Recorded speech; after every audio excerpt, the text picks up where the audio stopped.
and welcome to Futures Focus, a fantasy baseball podcast centering around all the top prospects in the game, brought to you by Prospects 1500.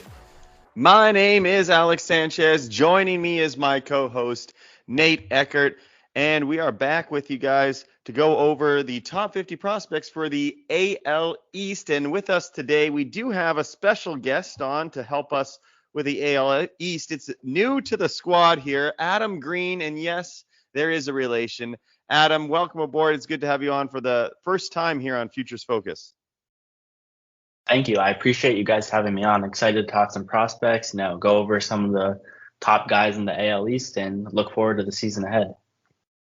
Yeah, excellent. And you are Scott Green's son out in college, and the amount of work that you've been putting in with all of these teams. Adam has been a focal point on every single one of the top 30 lists. That was quite an adventure. How much did you learn going over that? I'm sure your wealth of knowledge has grown exponentially. I couldn't even begin to tell you how much of a just larger understanding I have for, guys in all 30 organizations now. It really started in like mid-December. My dad kind of came up to me, and I had done some articles for the site, just like 5 or 6. And then he was like, how would you like helping us out with some of the blurbs for the top 50s?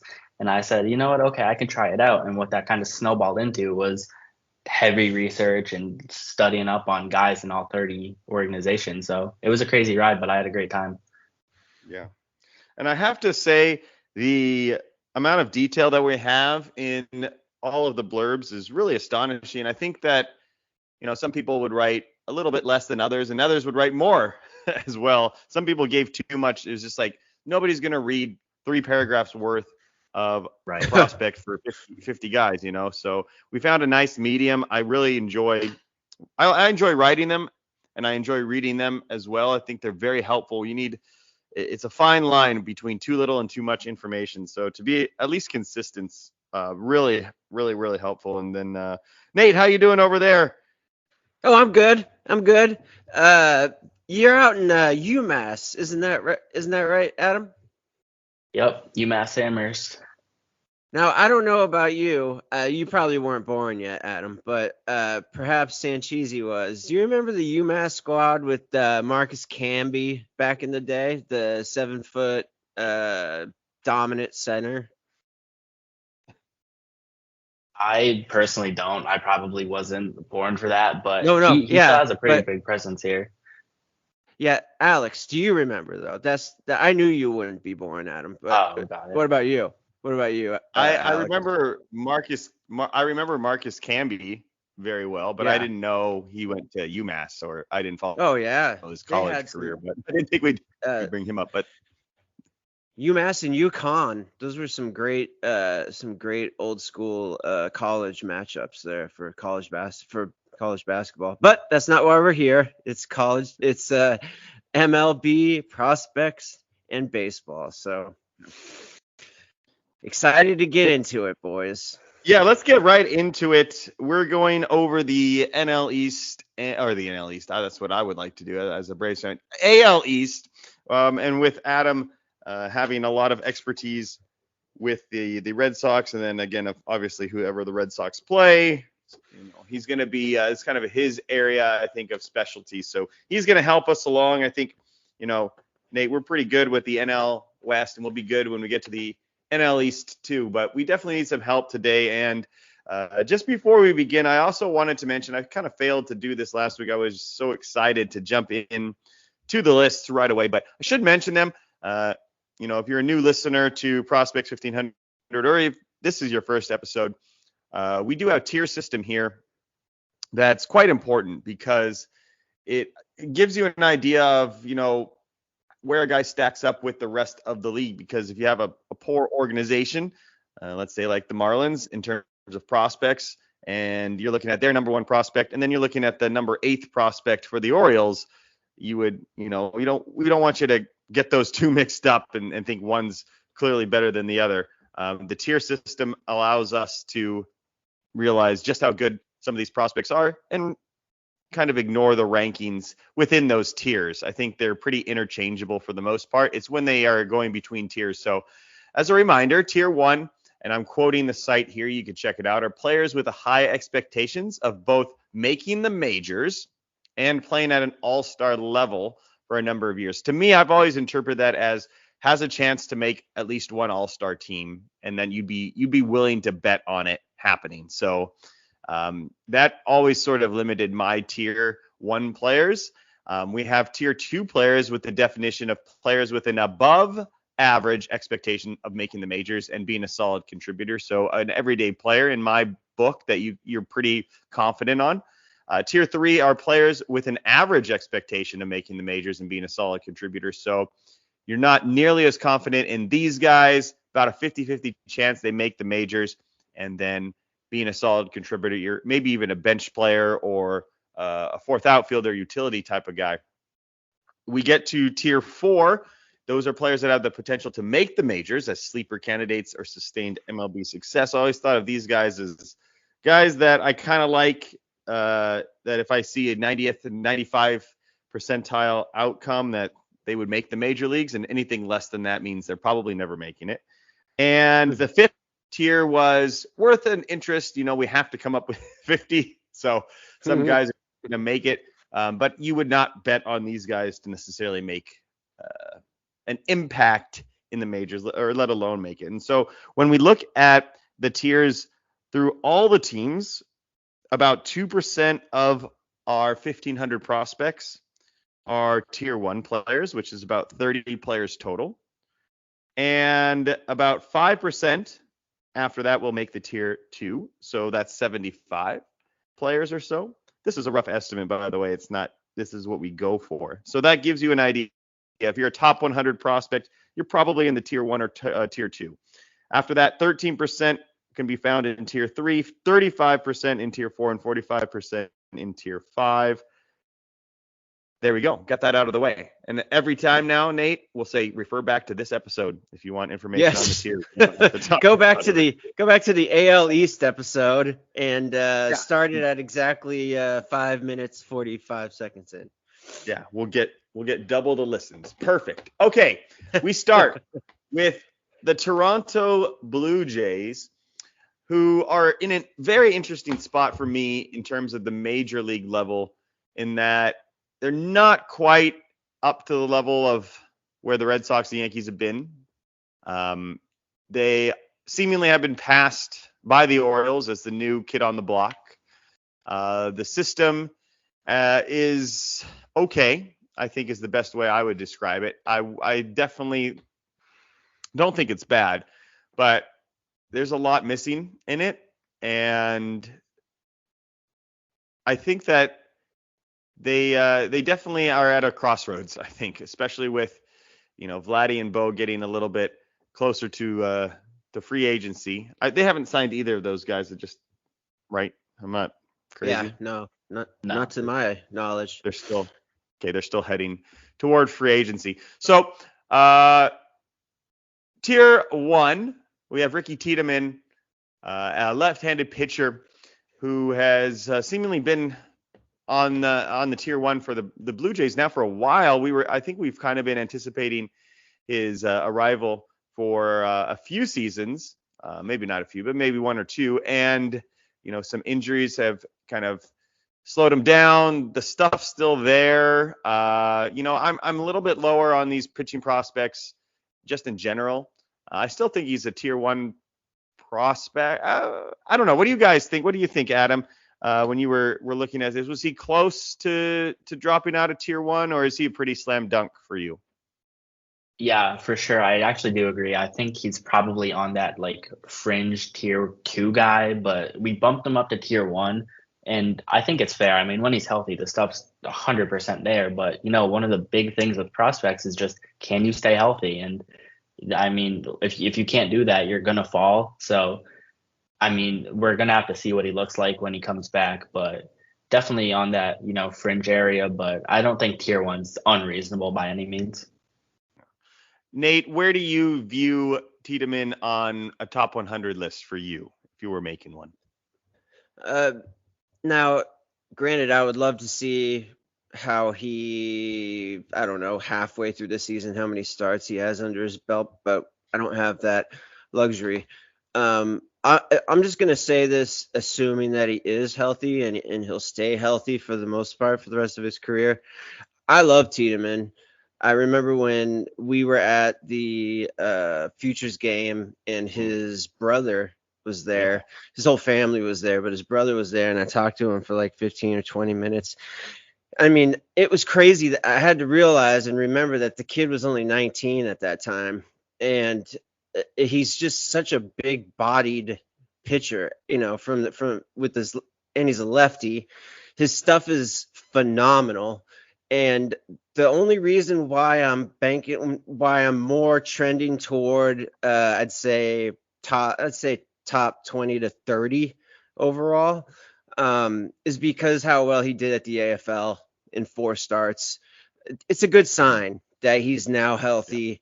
He threw really well. His stuff looked just as dominant as it always has been. And so long as he maintains that health, I have absolutely no problem investing in Tiedemann going forward. When we look at the innings he did pitch, the ERA very high, walks a little higher than you'd like to see, but the strikeouts still very high. And to me, that's a great indicator with the AFL stuff as well that, bounce back, buy low. I think that some people might be scared about him at the moment, but definitely a big gap, Adam, don't you say, between Tiedemann and then our next guy on the list, or Elvis Martinez. Just how sizable was that gap for you? Because I'm saying that no tier 2 players mentioned for the Jays. So just how big of a gap are we looking at between these two? It's pretty noticeable. And, in a division like the AL East, that's where it really kills you to not have any of those, tier 2 and a more tier 3 guys, because when you're going to be going up against these organizations like the Red Sox and the Yankees and even the Rays, you're gonna want more of those tier 2 guys. So it was a pretty big drop off to, go from Tiedemann to Elvis, but that's where the organization's at, and they put all their chips in with some of the guys like Vladdy and Bichette, as we were talking about earlier. So it's going to be interesting to see what some of those tier 3 guys can do this season, maybe bump themselves up to tier 2. Yeah, I mean, I'm pretty okay with him in tier 2 right now. The 28 homers, clearly nice. What's your biggest concern with Elvis in that kept him down in tier 3? Probably just the strikeout totals. I mean, when you have like a power bat like that, you're going to strike out a lot, but it was pretty noticeable this year. He had like around 125, I remember, strikeouts, and the walk rate wasn't exactly there. It was more than any of his other previous seasons. But the thing with him is, if you put him in any major league lineup right now, you're going to get 25, maybe even 30 homers. His power is just that good. Yeah. And with Matt Chapman kind of on the way out, still not signed. So I guess we'll get a big idea of what the future holds if they re-sign Chapman. I doubt they will, but you never know. And yeah, like you said, you could plug him in for 30 homers right now in that lineup. He's kind of exciting, but he hasn't shown the hit tool in the minors. You'd like these sluggers to at least have a season or two where they have a very nice, at least potential to have a hit tool. I don't expect them to hit 250 or 260 in the majors, but when they're hitting like that already in the minors, I get a little worried. Nate, I know you're kind of our draft specialist among the 3 of us here. So Arjun Nimmala, shortstop, 18-year-old draft pick. What are your thoughts on him, and tier 3 player for him as well? Do you think that's fair? Do you have him on your top 100 list? A lot of questions there. Go ahead and answer them. No, but he's probably standing around 120, 125. There's a lot to love about his projection, and he's one of those guys where a lot of things are going to have to come to fruition before we can really start heavily investing in him. I know he's definitely one of my targets coming up in my 2 first-year player drafts. I mean, he's 6'1", 170. He's got a great frame. He's only 18. Came out of high school, and the Blue Jays loved him, took him 20th overall. Again, he wasn't at the draft like a lot of players weren't this year, but I would have loved to have seen him in person just to have a better idea of what he looked like, how he carried himself, just how broad his shoulders were, things like that.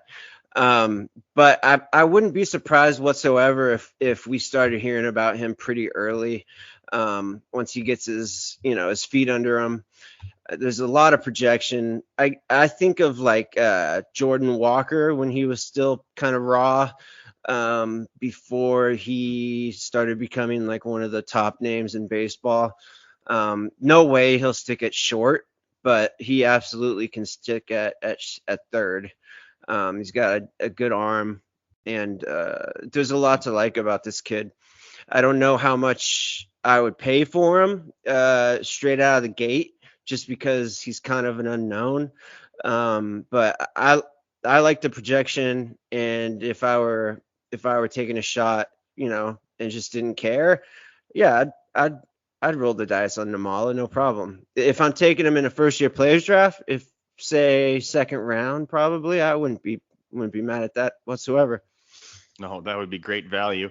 And like you said, you didn't say this, but you implied it. A long wait as well with him in dynasty leagues. Yeah. But 14 walks to 8 strikeouts as a 17-year-old making debuts, encouraging.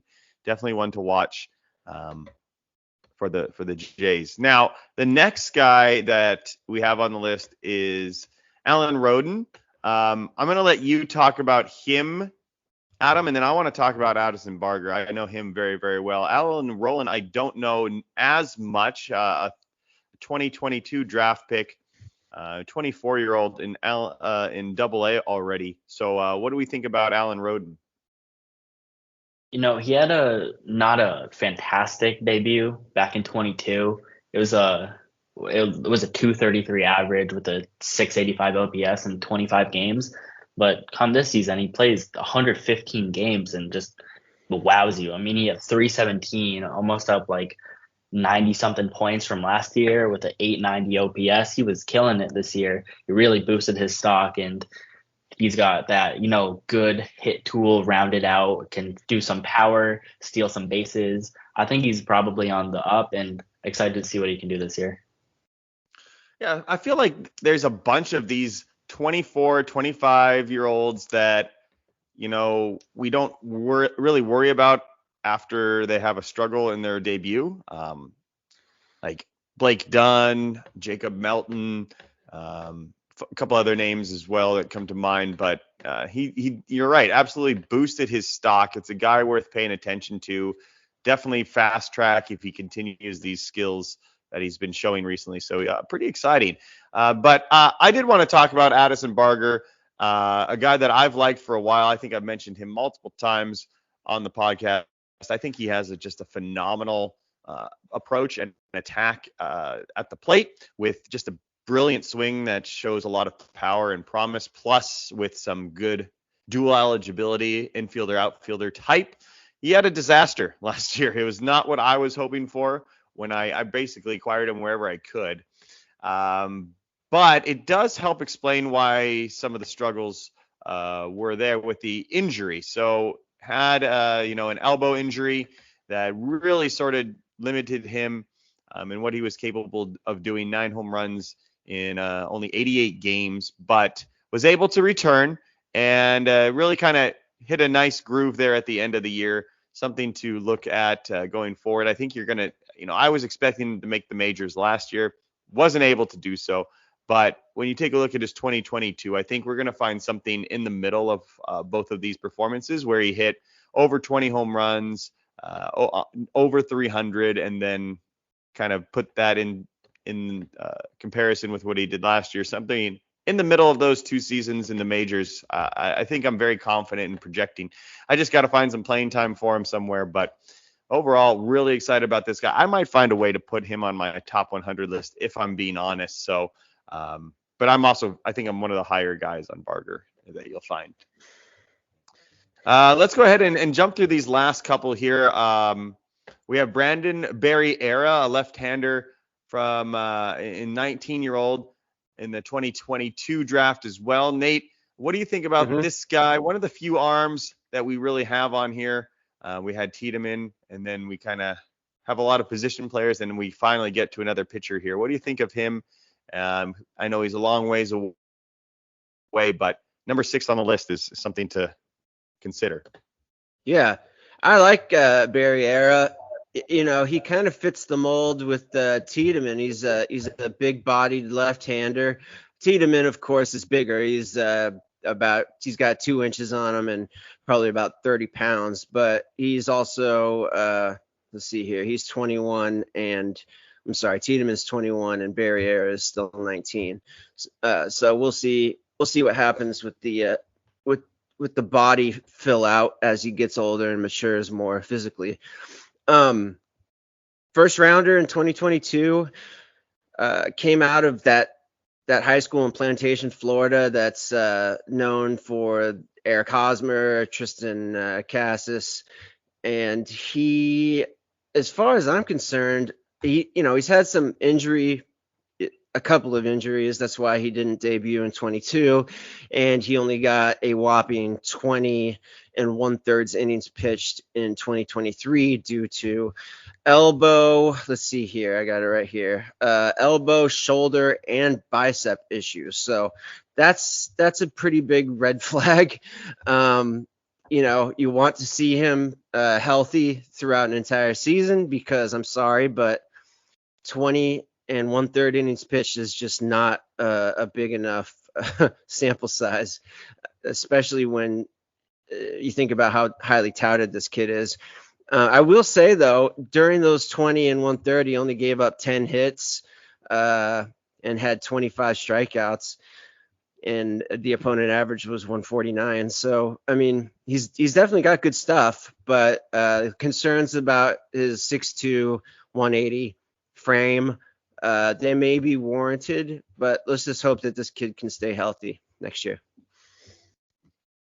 As we kind of finish up here with the Blue Jays, I'll let you kind of give me some of your sleepers, Adam. I think you have probably some good names for us, but 2 guys that stick out to me. I'm really pleased to see Spencer Horwitz this high. I think a lot of lists that I'm looking at barely get him on top 30.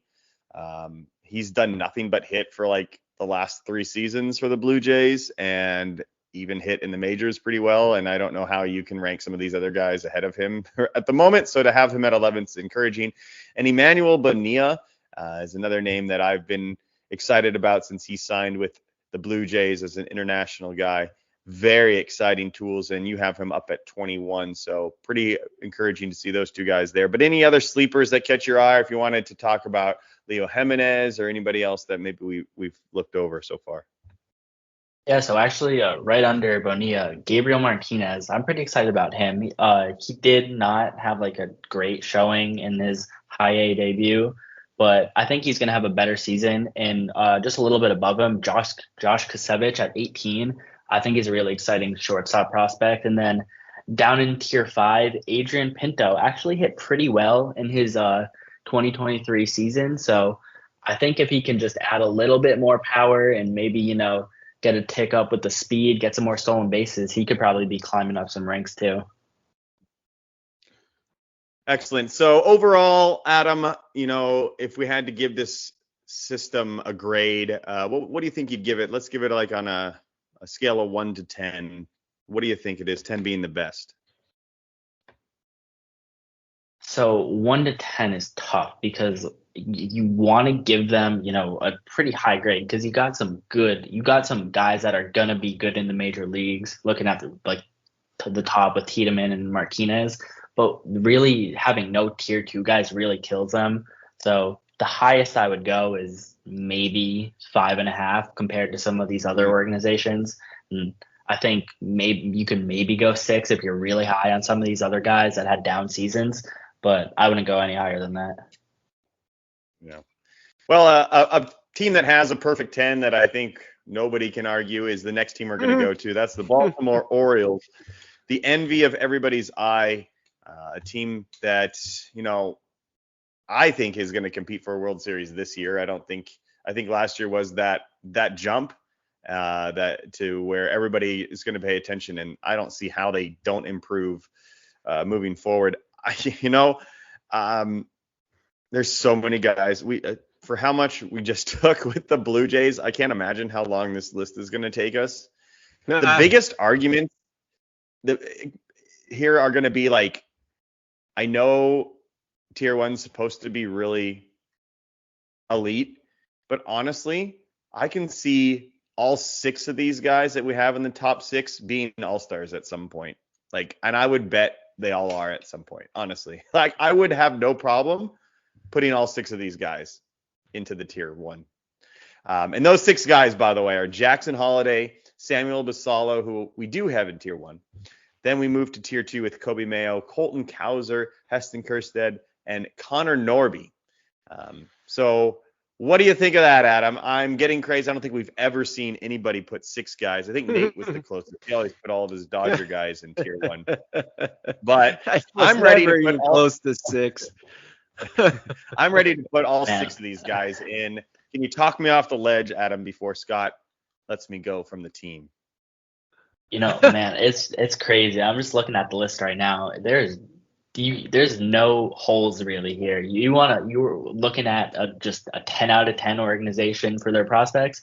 Just look at the Orioles right now. I mean, Jackson Holliday, there's really no explanation needed. Everyone knows what he did last season, boosting himself up to probably close to consensus number 1 prospect in the game.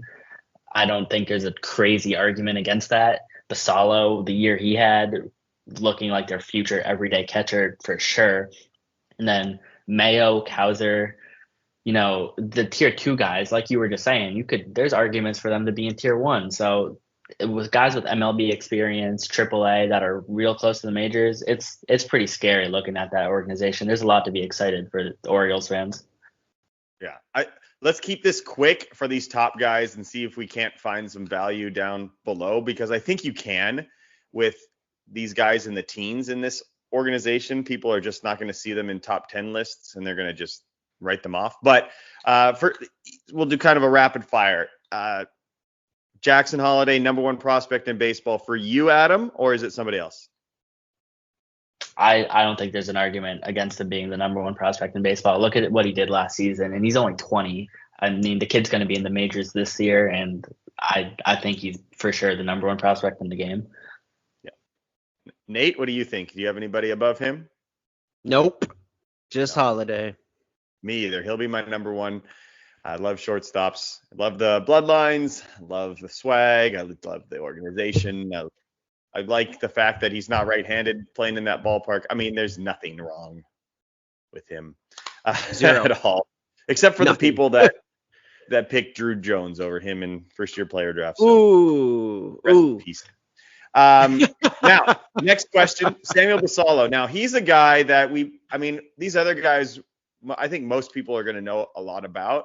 They've been around a while, but Basallo is a big riser. He passed up all of those big names with the number 2 overall pick in Kjerstad, with everybody's favorite Gunnar Henderson replica and Kobe Mayo. But you have Samuel Basallo, and you said something pretty crazy. I don't know if you realize what you said, but definitely the catcher of the future. This is an organization that has Adley Rutschman at catcher. So that's quite a statement to say. I'm not gonna lie, I was not even thinking about Adley when I said that, because of how stacked this Orioles organization is with their prospects. I was just looking like, how can you have a better catcher than Basallo after what he did this season? But no, I will walk that back. That just slipped my mind, man. It's okay. But it's going to be. You're not wrong, though. I mean, he will probably catch for them, and Adley's going to DH on those other days, and it's going to keep both of them super fresh. The concern is, as good as Basallo is, if he's not catching, and you're going to have a couple of guys that need to play first on this team because other positions will be taken. So it will be interesting to see how he gets the at bats, or if he does get traded. What's really annoying is that these guys were able to trade for Corbin Burns, who you would think would take one of these top 6 guys, and yet it doesn't. Right. No. It's quite No. Can I throw in a quick note about that? Of That course. trade Sure, happened yeah, on we should the talk about it. day we posted this article, and you know, Ha! it's crazy because I feel like at least like 4 or 5 times over the top 30s being released, the day we posted them, that team would make a move. But this one was for sure the biggest. And when people saw that Joey Ortiz was heading to Milwaukee, guess what happened? The website crashed because there was so many people hopping on to try and see what's up with the Orioles prospects that are heading over in the trade. But it's cool to see people care that much. It was awesome, but pretty funny that, of course, just hours after this goes up for everyone to see, trade, but Of it's course. how it Of is. course. I'm It's just how blanking on the things other go. name. It was Ortiz, and who else went? DL Hall. DL Hall. Mm-hmm. It's pretty light there.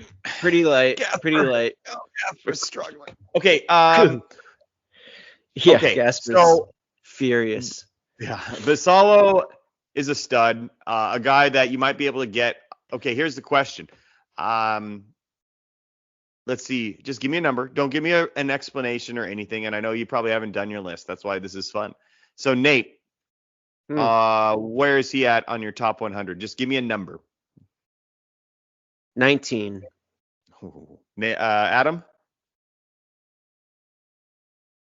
I want to go right around there. I don't want to steal your number, but I'm going to go 17. That's a good number. I think I could go up to like 20 as well. So in that range, I think is that's how high he is. I think a lot of people will see him as a top 70, 60 guy, especially if they're like not as into, maybe they don't listen to this podcast and they see Rutschman and they see Orioles catcher and they just assume that's not going to work out. But I would invest with him because he's 19, so he's a ways away. They have a time to figure it out. But a guy that's, here's what's crazy is all four of these next guys we're going to talk about. I mean, that Holiday and Vassallo are probably a year away. I wouldn't bet the house that Holiday isn't up this year, but I would not anticipate a huge impact. But these next four guys, and Kobe Mayo, Cowser, Kjerstad, and Norby, one of them is going to just explode. Like, I'm fairly confident on that. I'm pretty sure one will probably suck too and just not do much, but they're going to make an impact. The question is, let's do that. Let's do that game. Mm-hmm. You have one. It's like that. Who would you marry? I can't say that. Yeah. Yes. Let's do who's going to blow up and who's going to fail miserably. And you have to use those words. So that we can come All right. back. So, all right. Adam, pick one to be an all-star this year and one that doesn't even make it to the bigs. That's a pretty tough question. I think for the guy that's going to blow up, I would probably go Cowser. I was pretty impressed with what I saw, even if the numbers weren't like they didn't blow you away by any means. It was probably just a tick over 100 average, but some of the intangible things, he looked good. He had a great season in the minors. I think it's like you were talking about earlier. Everyone needs an adjustment period. So I think if anyone, he's probably going to have the best overall season in the majors. And for someone that might not, I'm not quite sold on Norby yet. I saw him play very briefly, but I mean, if you look at the numbers in Norfolk, it was okay. I mean, he's hit probably close to 300, hit 21 jacks, but again, the limited experience and hasn't even made the majors yet, as opposed to some of these other guys we're looking at. So obviously could be wrong, but I would go with those two for my picks. Interesting. What about you, Nate? Same question. One to blow up, one to not make it. Hands down, I'm going Kjerstad to blow up, and to not make it, I'm going with Cowser because of his terrible debut last year. It just looked like he was completely in over his head, and I hate saying this because I was like one of the biggest guys on Cowser coming into last year. I hope he proves me wrong. I do, but it's just my gut saying that Cowser's not going to climb out of that terrible debut he had last year. Kjerstad, on the other hand, I think has been underrated probably for as long as he's been a prospect, except for that very first year. After he got his swing together, his power is tremendous, and I'm just high on him. So I hate to say it, but yeah, Kjerstad's going to blow up. Kauser's going to struggle. Kauser isn't like he's kind of weird to watch. He doesn't look like the most graceful player out there in terms of the swing, but I do like him a lot. I can't agree with Nate. I think I would agree more with Adam that he's going to blow up. But my pick is going to be Connor Norby for blowing up. I've really believed in him. He's done nothing but hit. And I think there's a better chance for him to crack the lineup than any of these other guys. When you think about it, Kauser and Kjerstad kind of have to compete with each other. And don't forget there's Santander and Mullen still out there. Probably some other guys I'm forgetting is Mountcastle. I don't know if is he an outfielder or first base more? I guess he's first base. He's first base. And then so that blocks Mayo. Mayo's not taking over at, third with Gunnar, or if, Jack, I don't know. There's just, to me, it's easier for Norby to get up and then just be awesome. And then the guy that I would pick to not make it is Kjerstad for that reason. I do believe in all of these guys, and I do believe in Kjerstad. I think he's going to end up hitting 40. He's going to be like just a masher, Chris Davis type of guy down the line, hit 40 homers. But I just think he's a little bit blocked and not quite ready yet.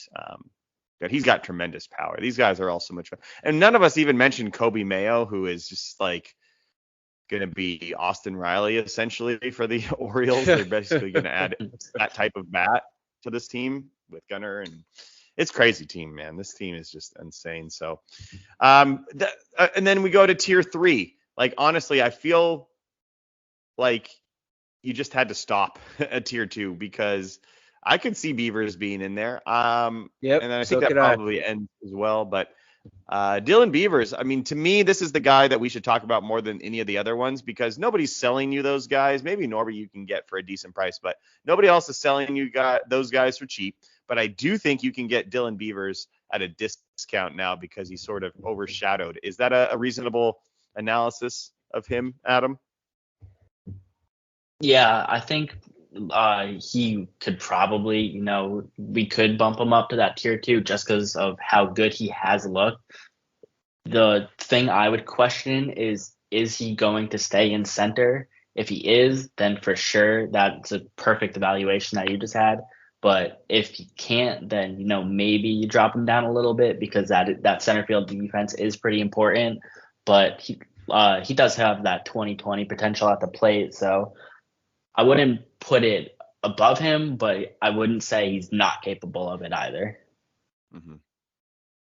And then Enrique Bradfield Jr., Nate, another drafted guy for you, a guy you won't see high. I don't see him high on first-year player drafts, but that stolen base only guy, and I think he's more than that, don't get me wrong, but clearly that's what you're getting him for. But those guys are becoming a little bit more valuable, I think, than we might have thought, just because everybody else is stealing bases. Seems like these stolen base only guys are just going even higher. Like if people are stealing 5 to 10 extra bases a year, these guys are stealing 20 to 30 extra bases a year, which could be the difference in a lot of categories. So what do you think of Bradfield Jr.? Is he kind of a Malik Smith, or is he going to erupt and kind of be a better all-around player? I think Bradford honestly has one of the better chances of any and all first-year player drafts players to making it this year and cracking that lineup as, say, like their center fielder. Say Mullins goes down and they need somebody who's just really great with his glove and they need speed at the top of their lineup. He is the prototypical top of the order leadoff guy. He just is. I mean, he screams Kenny Lofton. He has 15 plus potential home runs in him. He's a lot stronger than people think. Last year in his cup of coffee, he got drafted. He went from Vandy to the draft to playing in, let's see here, three different levels. He ended in single A advanced where he didn't do so well, but who cares? .291 average, 802 OPS, 25 games, 79 at bats. So 25 games, 25 stolen bases. So when he gets to the bigs and those crazy new rules are in effect, I mean, Bradford goes out of his way to steal bases. And when he was a junior, I believe, or maybe he was a sophomore, because I don't know if he was drafted as a senior or I feel like he was at Vandy forever, but I'm gonna say it was his sophomore year. He stole 46 bags out of 46 chances. So he's really smart too. So when you get that mixed in with all those new rules and the pitcher's still trying to figure everything out, I would not be surprised to see like here's a throwback to the Red Sox glory days, Jacoby Ellsbury type out there late in the season, really making a difference for a playoff for sure, possible World Series team in the future. Yeah, you're right. He was a sophomore when he stole 46 of 46. Impressive. Yep. Doesn't strike out either. He's a really impressive college. His on base percentage this year, after coming out of the draft, 473 across 3 levels. Yeah. Excellent. So our number 10 guy here is Cade Povich, and your father, Scotty, said that we should claim this guy immediately in dynasty leagues. And I haven't looked to see if he's available in a lot of mine, but what do you think about that statement? Is this guy that we should go and pick up right away? I would love to just say, if my dad said it, don't do it. But for Povich, I'd love you to say that too. Yeah, I think you got to give him the benefit of the doubt. I mean, he's looked pretty good. He didn't have a great ERA. I mean, it was around a 5, but it was striking out 170 guys. I mean, if you're throwing to 171 strikeouts in the minors, I think you're looking pretty good. You want to pick that guy up.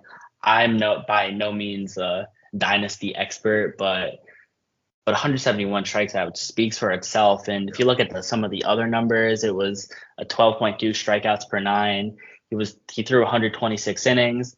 The walk rate was not unreasonable. It wasn't great, but I would for sure take a good look at him and pick him up if you got the chance. Yeah, the strikeouts are very encouraging. The ERAs have not been great, and I was trying to figure out why, and then I saw the home run total. So he is giving up a bunch of homers. So Baltimore, it might not be the worst place for him to end up in terms of maybe kind of limiting that. If he stays in the ballpark and he's striking everybody out, then we got somebody out. I do see him available in one of my leagues. He's gone in everyone else, so I might take a look at him. A lot of walks also. 66 last year in 126 innings. Yeah. All right. We could continue to talk about these Orioles. You got Chase McDermott at 11, Judd Fabian, another guy that I think is overrated because of the fact that he wasn't the number 1 pick, but for the team, and Matt Kovarth. But I'm very happy to see him at 13. I don't think you'll see him that high in other publications. He's a great first year player draft. I got him with my 35th overall pick in one of my leagues. It was just like, okay, yeah, take that. Anybody else? Yeah, anybody else, Adam, down here? Because like I said earlier, these are guys that people are going to overlook when they don't see them in the top 10. But yeah, I also am familiar with some of these guys down below. So are they worth it? I would keep an eye on Trace Bright. He looked pretty good through his 2023 season. At the end, it was around, I think it was late August, maybe it was September, they bumped him up to AA, and he had a 4.3 ERA on the season. Then he looked really good in his 17 innings in AA. He had a 2.12 ERA. He was giving up almost no hits. The walk rate came way down, and I think he would be a pretty good player to keep an eye on if you're looking down in the tier 4, tier 5 area. But like I was talking about, this organization is just crazy with their prospects, and there's a reason why they're pretty consistently ranked up at the top. Yeah. There's not a lot of names down here that are getting me super excited, but definitely the development that they've shown these last couple of years, especially with hitters. We still haven't quite seen it with the pitchers yet. Grayson seemingly turned the corner, but man, it was difficult getting Grayson to be what we want him to be. I was listening to some podcast, Nate, last year. When he didn't make the team out of spring, and they said he just wasn't good enough for us, and we all laughed. Yeah, that was a good one. Your number one guy. So, but maybe this is what they do is they go trade for high-end pitching guys like Corbin Burns, and we've seen Kyle Bradish turn into a fringe one. Probably not quite there yet, but I mean, if you don't need a bunch of pitchers, you just need 5 good ones, and then you're set. And they seemingly have 3. So, but these guys, I want Norby traded. There's no doubt. I think he needs to go to another organization so he can play consistently. Maybe Basallo as well if you're a dynasty owner, just because you want him to catch and retain that eligibility, but you also want him to play. And it's going to, Adley's going to play every day, like for the next 5 years. I think eventually probably he moves out of catcher to protect him. But, Posey played back there for a while.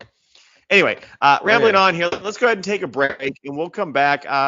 Based on this, we might have to do a part 1, part 2 episode for this, as there's just a lot to talk about with these teams, and I know these are very popular teams too. I definitely don't want to skimp out on the ALE. So we'll go ahead and take a break, and we'll be right back after this. This is Futures Focus.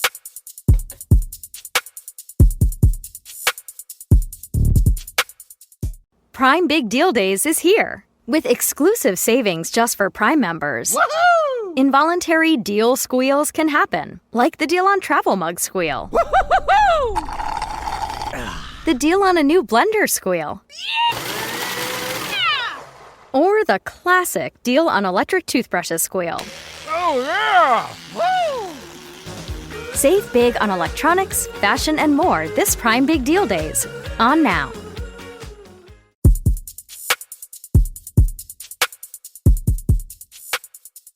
And we're back, Futures Focus, here with you. Nate Eckert joining me. My name is Alex Sanchez, with special guest, son of the CEO. That makes you the SCEO. I don't know what the acronym is, but Adam Green is here with us. We'll go with that. We're not going to keep you here for much longer. I know you're a busy college student. You're probably hitting the books on this Friday night, studying up, getting a good night's sleep, waking up early to continue studying. So we'll go ahead with one more team here, and then we'll have to probably finish the rest. Let's get the Red Sox, just in case we don't get you back here for a part 2, Adam. Let's go over and talk about your favorite team, and that way you don't have to feel rushed and like, we got to get through these Red Sox, because I feel like if we talk about the Rays, it's another team that's going to be half an hour worth of discussion. But we go to the Boston Red Sox, a team that, I'll let you decide where they're at. I was, it was funny when they, because I'm a Braves fan. I don't know if you knew that or not, Adam, but when we had that trade with Vaughn Grissom for Chris Sale, that was interesting. And I remember when Vaughn Grissom made his debut, and he looked like Ted Williams out there, and the right-handed version of him hitting homers and pimping it out, and I think he convinced the Red Sox that he's something else. But at the flip side, I think a lot of Red Sox fans, and you could tell me, are thinking, we tricked the Braves into taking on Chris Sale in his contract because he's going to do 10 starts and then hurt. So what were your thoughts about that trade? And I guess we could kind of treat Grissom as a prospect in a way. Where would he end up on this list for you? He would probably be pretty high. I was really high on Grissom when we made the trade. I know the numbers didn't look great, but when you're hitting in a park like Gwinnett, I think the numbers are going to be down a little bit. I would throw him in maybe around where York is, in that 6-7 area. I'm pretty excited about him. And also, I actually got the chance to meet him just 2 weeks ago. He's a great guy. Really excited about him. But where I worry is, you were talking about like, did the Red Sox trick the Braves into taking on Sale's contract?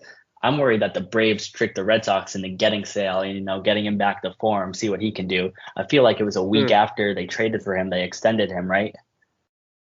Yeah. He has the option, I think, the $20 million. Got it. Yeah, something like that. You know how those Braves do. Yeah. Well, Grissom can't play defense though. Like he has no. I No knew one on that the Red was. Sox I knew that was gonna come out. I Alex watched hates him. Vaughn I've Grissom, by the way. never once had this feeling ever that a ground ball would make me nervous watching a big league game. And I know we haven't had, there's been guys that haven't been great, but I literally would hold my breath when a ground ball went to him at shortstop. That's I know what you're talking about, man. I had to watch Kike Hernandez play short for half the season last year, but that's where I think all the Red Sox fans put their hope and push all in on Marcelo Myers coming up. Everyone's excited about him, the defense, the hitting. I think that's going to be really the turnaround. So if you're talking about Grissom maybe can't play defense, I don't think anyone on the Red Sox can play defense right now. So this wave of prospects is where I hope that changes. Yeah, no, he's has to play second for them, and I think that's where obviously he's going to play. And he'll be fine at second. Obviously, you're not going to overtake Albies over there, but interesting you have him down at 6th and 7th. So I'm going to take it that you really like the guys ahead of him, because I would have imagined that he'd be a little bit higher for you. But let's hear what you have to say about these. I'm really interested on Roman Anthony. So one of the big blow-up guys, maybe the blow-up guy, maybe if you kind of take out Junior Caminero, the elite guys. I mean, did anybody help their stock more than Roman Anthony, Adam? No one. What Roman did last season was pretty incredible. I felt like every time I was pulling up the MILB app, he had a homer, he had 2 homers, he was getting on base. He was incredible last season. Before 2023, I don't think anybody would have thought that someone was going to overtake Marcelo Meyer for the top spot in the Red Sox organization. And you can still make an argument for Meyer being one. Personally, that's how I would rank them. But like you guys were talking about on one of your previous episodes, it's a group collaboration here. So you got more than one person going in on this. So he ended up 1, and I don't think there's an argument between those two guys being tier 1 guys. They're incredible. Really excited about both of them. The hit tools, the speed, the defense. I don't think that the Red Sox have had a better 1-2 in their, top 50 prospects in a long time. You're looking at some 2 future studs here. So help me out here. I'm a big comp guy. I know they're probably not the most useful ways of doing this, but I haven't seen him a lot in terms of live baseball. Who does he remind you of big league wise? Who's somebody we can compare him to? That's a good question. Big league wise, Meyer, maybe want to go someone like a Dansby Swanson with maybe a little bit better hit tool. The defense is there. I think the contact is there. The play style I think is there as well. And for Anthony, that I couldn't put my finger on one guy, but you're looking at someone who can play defense, is going to hit 20 to 30 homers, get on base, get some steals. So who would you put in that category? I'm looking at like the ascent of Ronald Acuna when he came up and just blew through levels. Whoa. Like you don't see this. You don't see this very often where a guy just gets better as he goes up and goes from a relatively unknown to what is he, a top 10 prospect in baseball now? I mean, of course, nobody is ever going to be as good as Ronald Acuna, like ever in the history of baseball moving forward. But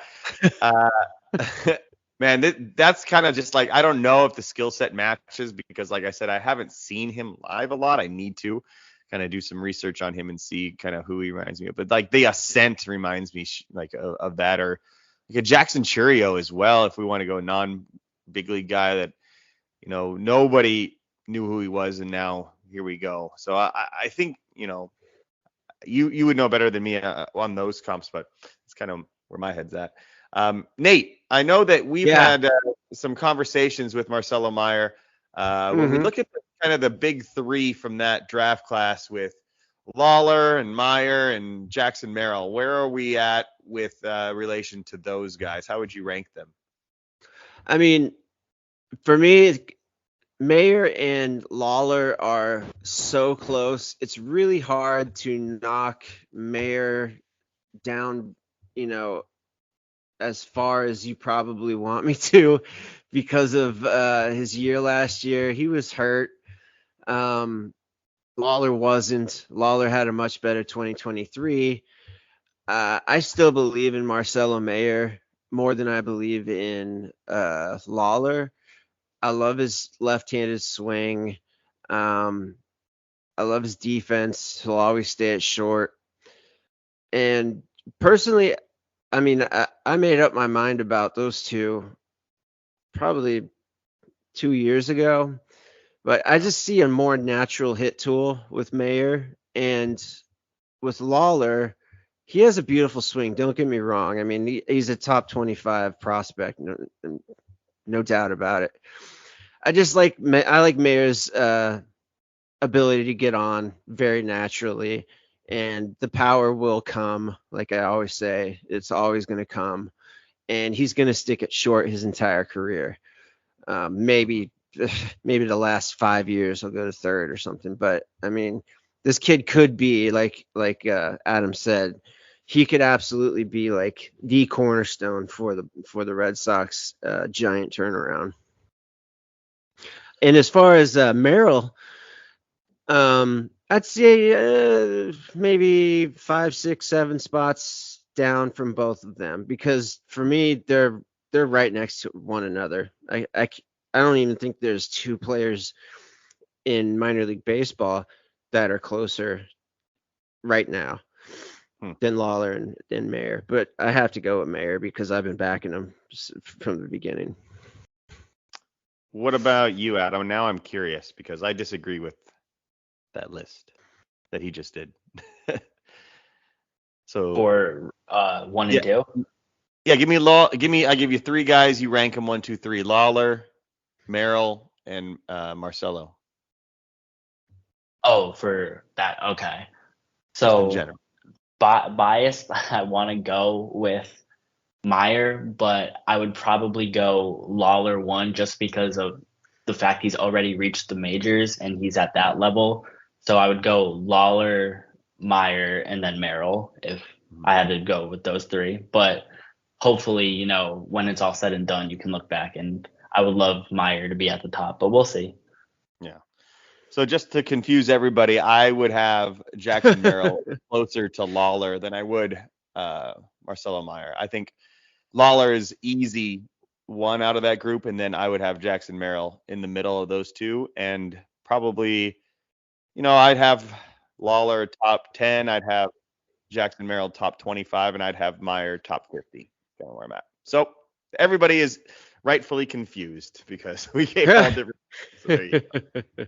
All right, let's move on to tier 2 here. Some other guys that, Kyle Teel, catcher, seems like they got a really good value with him. Really a guy that you kind of want to build a team around. It seems like a good leader-esque type of player with obviously a great bat and at a premium position. Already put into Double-A as a 21-year-old. He comes in at number 3. That's ahead of Rafaela and Miguel Blaze. So you must have some strong feelings for Kyle Teel in a limited sample size that we have of his, Adam.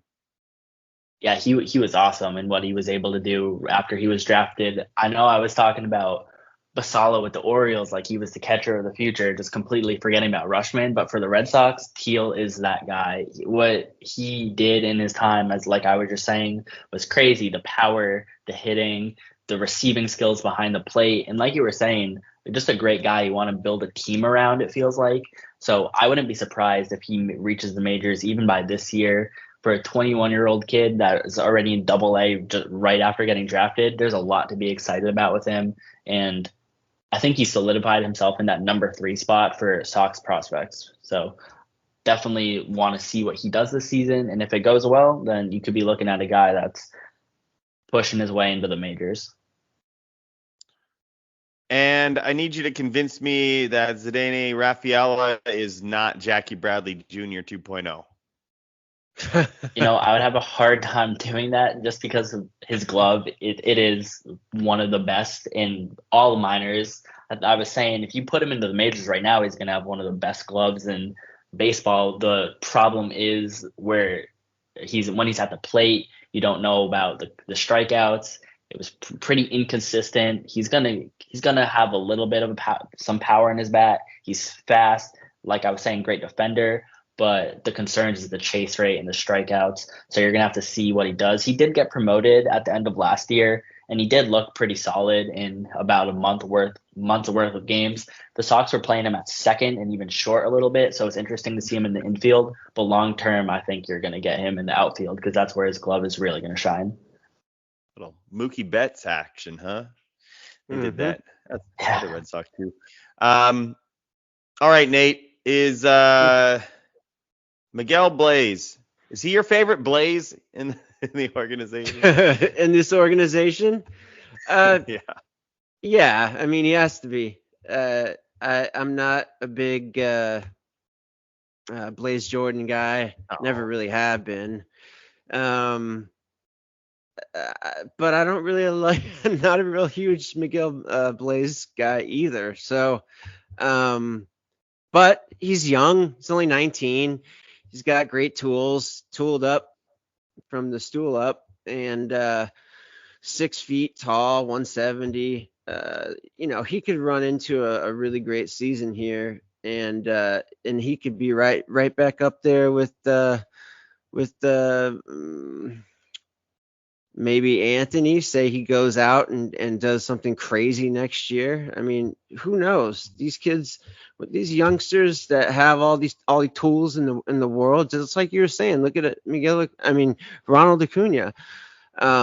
Before he became Ronald Acuna, I mean, nobody had basically heard of him, and Blaze has a huge head start on that. So you gotta love these guys that are 19 that are just entering into single A for the first time, which he did last year and didn't do so hot. But, before that, he was just playing rookie league. So there's adjustments to be made, and he's super young. So I'm going with Blaze over Blaze Jordan, Miguel Blaze over Blaze Jordan.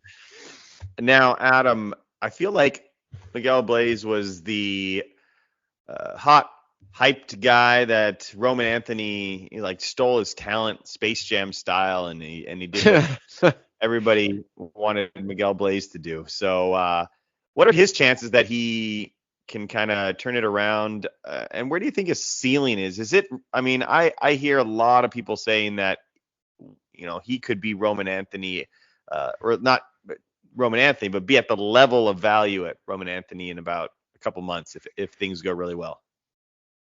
That's where things were headed when he was playing in the Dominican. That's really what he looked like he was going to become until he was kind of derailed by injuries, fell down a little bit, and then Anthony had his ascension. So for Blaze, it's probably about staying healthy, keeping himself on the field. And you were just saying he just got stateside. He hasn't been playing in the States for that long. He made his debut in 22 in the Complex League, but only 31 games in 23 last year before he got hurt. It's really going to come down to when he is healthy, how's the bat going to look? Because the defense is there. It's not going to have any problems there, but it's going to be about, is he able to push himself up through the minors with the bat? And if he is, he definitely has the potential to get to that level that Anthony is now at. And for a ceiling, I was going to say you would love to dream on him becoming something even close to what a Ronald Acuna is. But realistically, you're looking at someone who's just, maybe a corner outfielder. He's going to hit, I don't know, maybe 260, 270, hit a couple homers, and just be a pretty solid player. Might not be looking at an all-star, but definitely a solid contributor. And in my opinion, the best Red Sox international signing since Rafi Devers. We move on to tier 2, which you could also rename guys that we thought were going to be superstars that turned out not to be, in Nick York, Winkelman, Gonzalez, and Blaze Jordan. I think at one point or another, all of those guys we were ready to to see become superstars, and yet their trajectory has seemingly gone downhill, although for a variety of different reasons with these guys. Let me get your thoughts on those three guys we've been talking about for years, it seems like now, Adam. So York is really interesting because nobody thought he was going to go as high as he did in the 2020 draft. And then he had a solid showing, and then it kind of came off the tracks in 22, went to the fall league, didn't look fantastic through the season, but picked it up there. So he set himself on a good trajectory for 23, and then really bounced back nicely. He had a great season in Portland, and he boosted himself back up to that tier 3, maybe tier 2 area. You were talking about Grissom earlier. I would put him right above York, maybe at the end of tier 2 in that 5 slot. Maybe switch him around 5-6. But for the other guys, looking at Wickelman, Gonzalez, and Perales, I'm really excited about what they're going to be able to do coming up through the upper minors now, just getting to AA. Neither of them have reached AAA yet. With the new Craig Breslow, Andrew Bailey, pitching lab, I'm hoping that they can put more of that together and reach their fuller potential as maybe not top of the rotation guys, but some mid-rotation starters that are going to strike out, maybe a 10 over 5 inning span, and you're going to post a 3.5 ERA, maybe lower. I think they have the potential to do that, and it's going to be exciting to see what they can do with the new Red Sox pitching development. All right. I love Blaze Jordan too. You got to talk about him a little bit. This guy is awesome in a lot of different regards, as you mentioned, or as Scott mentioned in his write-up. He's the one who wrote up Blaze Jordan. But okay, people used to like this guy a lot, and I saw, he's a fringe top 100 guy, and he really hasn't done anything to be bad. Like, he's been average at worst and pretty darn good most of the other times. So we always knew he had to hit as a first baseman prospect, but he's sort of done that his entire career at a very, very young age. He's 20 years old. He's in AA. I mean, what more could we have asked from this guy? I don't think you could be asking for much more in terms of the work he's putting in to better himself. He's been very vocal about his offseason, and he's kind of going into more in depth as to what it looks like for someone that's playing at that level. And I think really after getting to AA, maybe the stats didn't reflect it, but I didn't think he had ever looked better in terms of his production and what he was doing in the field, in terms of what the team itself looked like. Like, there are points where I was looking at the Red Sox AA roster and I was like, man, I want to watch these guys over the big leagues because they were playing that well. And the power's always been there. You think back to him competing in the high school home run derby, and the OBP is up from years past. And like you said, he hasn't done anything bad to get people to dislike him. I just think it's the fact that the numbers don't blow you away like some of the other top prospects do in this organization outside the Red Sox. But there's a reason why he's in the top 10, and I'm excited to see what he can do, not just maybe in Portland, but getting to that AAA level and seeing what he can do in Worcester. Yeah, and this is all while overcoming anxiety and depression, which he's been very vocal about, and Scott mentions in his write-up as well. So, if he's at his worst mentally and still doing that sort of stuff, you wonder where he could be at when he's in a good place and doing things the right way. As he gets to be 24, 25, and he really matured. It's still exciting. Like, I still like him. I don't care what you say, Nate. Still in on Blaze. Hey, no, it's a good point regarding the anxiety and depression. It is. It's a great point. My bad, Blaze. I didn't mean to come down on you that hard. I was thinking of baseball and baseball only, but now I'm looking at the numbers, and you guys are both right. He's I think with guys like Blaze, who put themselves out there in the media's eye at a very early age, can lead themselves into being not liked for no reason. And perhaps that's what I fell into there for a split second. But You got to give a guy his props where his props are due. And you're right. He really hasn't done anything to merit any type of hate. So, best wishes. It boils down to being a first baseman only prospect, and that's so difficult to do. We just don't see that very often. That they come up from as the right hand Mm. side with power as his first tool. You just don't see that stuff very often. I think that's probably more of where I was coming from. But Yeah, you're no, right. It's that's very hard absolutely to overcome. Now, Adam, you had a lot of guys that made the major league debut for the Red Sox, which we probably weren't banking on it, especially if you thought the team was going to be competitive, which I kind of did. I thought they were going to be a lot better than they ended up being, but we mentioned Rafaela. We also have Wilyer Abreu making his debut. It looked not too bad, actually, up there. We also had, who was the other guy that I just saw here? David Hamilton, who I didn't I've liked for a long time. We got a nice speed guy back from the Milwaukee days. We had Brandon Walter make it, Chris Murphy make it, Isaiah Campbell made it. So, that part is kind of the cool thing about having a really crummy, no offense, MLB team, that you get to see some of these guys you didn't expect to see or maybe wouldn't have ever made it otherwise. Any hope for those guys as part of future plans for the Red Sox moving forward? A lot of the guys you just mentioned, I think, are probably close to not 26 man on the roster guys, but not far from it. They're backup guys, maybe some mid inning relievers. Campbell, I'm not too sure about, just coming over from the Mariners and the Luis Urias trade. But in terms of Walter, Murphy, just some relievers. Wilyer Abreu is pretty interesting. A lot of people are really high on him coming into this season. He's going to be on the major league squad. I'm just not sure personally how his production's going to look. I'm not really sold on him as much as others are. The power's there. It's just a matter of what else is he going to do? Is he going to be driving in runs? Where is he going to slot in the outfield?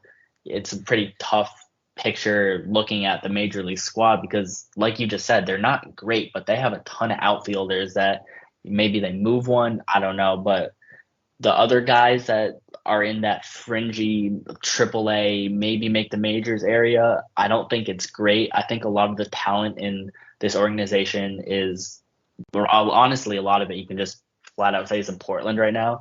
But then you got some of the guys lower, maybe single A, high A, and even complex league in the Dominican still. Yeah, I'm looking at the depth chart for the Red Sox. And, your infield's pretty set, right? I mean, it's going to be tough to crack the infield unless Trevor Story just can't rediscover himself. The outfield's a little bit more open. So if you're an outfielder in this organization, I feel like you have some ways to go. Now, you watch way more Red Sox games than I do, but I certainly can't think that, Duran and O'Neill and Abreu and Yoshida, I guess Yoshida to some degree, but those guys, I could see a world where each of them just are gone out of baseball in a year. And not to say I don't like those guys and I wouldn't pick them up. I like Duran a lot, but I could see a scenario where he kind of goes back to his old ways.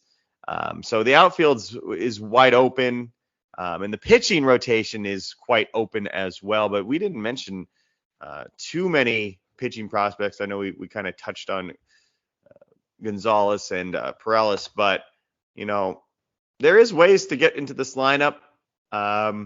Overall, I mean, I apologize for going after the Orioles because it looks like crap compared to the Orioles.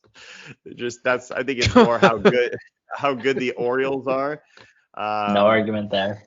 Yeah, but I mean, 2 tier 1 guys that are, you're telling me they're studs. You know more about Roman Anthony than I do, and Meyer I haven't seen as much as you, so I have to defer to you. So there is some future here. What do you think? Let me ask you this kind of at the end when I assume lots of people are no longer listening, and then we can just talk and have fun. Give me like the future guys. In 5 years, who do you want at sort of each position here for the Red Sox? Let me kind of throw you some curveballs along the lines of Cass is going to be at first. Grissom's probably going to stay at second. Let's say Devers is Devers signed long term? You have to. Yeah, Devers 10-year extension last year. Okay, so he's going to be there for a while. Let's assume Story's gone. You got to find a shortstop. Let's say they move Yoshida at some point, so you need to find a designated hitter, and then you got to fill your outfield, and you can keep one of O'Neill, Duran, and Abreu, sort of, and then give me kind of your dream rotation if everything goes according to plan right now. You also need a catcher. Oh yeah, that's true. That's the easiest. We can just throw Teal at catcher right off the bat. I wanted to give you that big alley oop there, Adam. Yeah, I appreciate that. So I guess if we start in the rotation, that's maybe a little bit more of a cloudy picture just because of how little depth they have there. Like if you look at the rotation right now in the majors, it's like, what are we doing? But if you go to the minors, it's still not great because while they are a much better system for prospects than they were just 2-3 years ago, the pitching is probably bottom 5 organizations for pitching prospects. So I would like to imagine Bayo as a number 1 in the coming future. I think Peralez and Gonzalez are going to get to the majors and solidify themselves as part of the rotation. Maybe you sign a guy like, I don't know, I would love them to get Jordan Montgomery, but it looks like they have no interest in pretty much doing anything right now. But it's a lot easier to project the infield, I would say, because there's no doubt in my mind that Meyer is going to be the everyday shortstop at some point. Devers is going to be at third. Maybe you have some type of platoon with Grissom at second, and York is going to make the majors eventually. Who knows if it's with the Red Sox, but if it is, he'll be at second. First base, Casas is there. That's not going to change anytime soon. And like you were just saying, the outfield's probably the toughest because you got all of these guys that you don't really know what you have with. They just got Tyler O'Neill. I was talking about earlier how you don't know exactly what Willie Abreu is yet. Yoshida, I don't know, he moved him to DH. Maybe he's not with the organization anymore. So for the future of the outfield, I'm going to keep Abreu there and just for now. But for center, I think you could dream on Rafaela being one of the best defenders in the game there. You're going to have Roman up in the majors soon. And then as a fourth outfielder, I'm going to take Blaze because I think eventually he's going to make it to the majors. There's just too much talent in the profile there to not. And for a DH, I think that's a tough ask for, someone like a Yolan Cespedes. He's 18 in the Dominican. He's probably going to be a future everyday infielder. Who knows if it's with the Red Sox, but I would put Blaze Jordan in that DH spot for now, just because of the power in his bat and what he's able to do. Yeah. I was going to say, we can't ignore Blaze. I gave you a great opening there at DH. Perfect. Yeah. No, I wouldn't forget him. He's going to hit lefties, I think, at the minimum at some point. So you might even have him, and somehow work around with Grissom and I don't know. They're not the greatest platoon guys, but interesting stuff there. It does sound a little bit brighter when you take out these other guys like Story and Tyler O'Neill, and you plug in these prospects that were, assuming kind of meet their ceiling or at least half what we hope for and become major leaguers. The rotation is going to be the toughest spot. That one, I guess you trade Giolito for some prospects, and maybe you trade Pivetta too, and see what you can acquire. I still don't know why they, are bumping Whitlock back and forth, and you have Tanner Hawk as well, who I've liked. Right. Maybe you trade Kenley for somebody later. There's some things that they can do. So obviously the future can go in a lot of different directions, but good to hear it from a Red Sox fan, a true, tried and true Red Sox fan. Not gonna sugarcoat anything, it sounds like. Well, at least we got a Netflix documentary coming next year. Oh yeah? Oh, that's super cool. I hope they do a good job on it. Yeah, they're doing a Hard Knocks baseball. Oh yeah? On Netflix, huh? On nice. Netflix, yeah. And the first team are the Red Sox? Yeah. Looking forward to cool. it. I hope it. Of course, of all years, they got to go with 2024. Yeah. Yeah, Netflix does a good job on their documentaries. They do. I love that golf one. But anyway. Oh, the golf one's good, or the F1. F1's good too. Yeah. All righty. I think that's going to do it for us here. Again, we're going to have to make this a 2-part episode where we go over the Yankees, which I don't think anybody's going to be too angry about. Nobody except those Yankees fans, and everybody that's not a Yankees fan is probably fine with it. So no offense to those Yankees.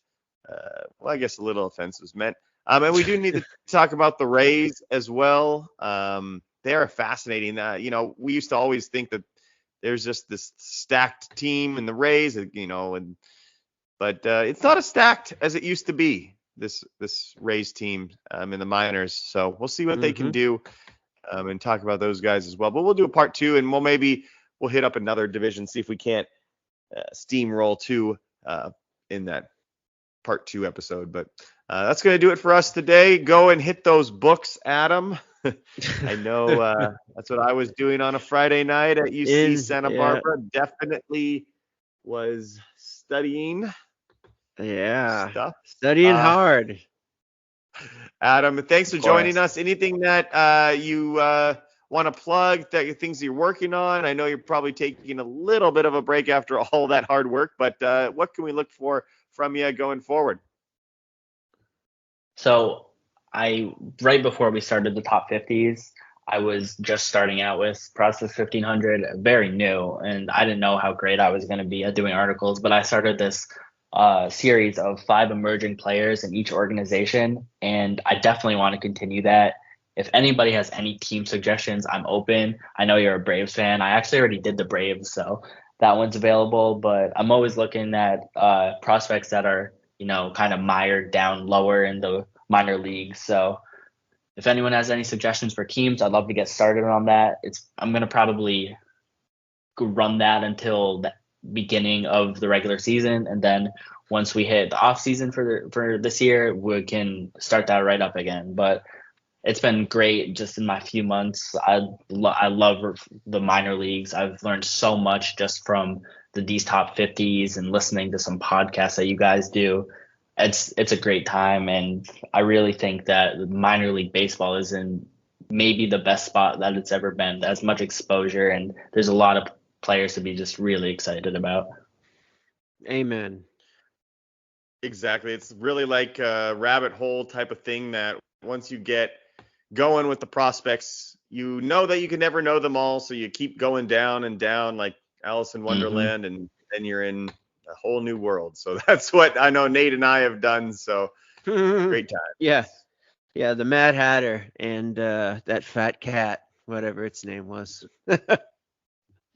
Beautiful. All right. Well, this is Futures Focus. My name is Alex Sanchez, Nate Eckert, my normal co-host, and thanks again to Adam Green for coming on. We're going to have you on more often.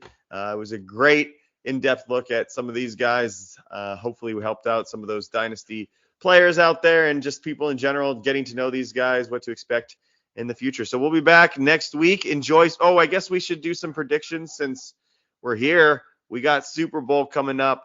We should maybe be careful. It might be released after Super Bowl. I don't know how crazy Scott's going to get. He might be a little too concerned. But let's get our predictions in anyway. This is getting recorded before the Super Bowl. What do you got? Give me a score and give me a team, Nate. Oof. Okay. I'm gonna say the Steelers are in it, right, this year? Just kidding. I'm gonna take the Niners, and I'm gonna say 24-23 Niners. Whoa, interesting. All right, Adam, what do you got?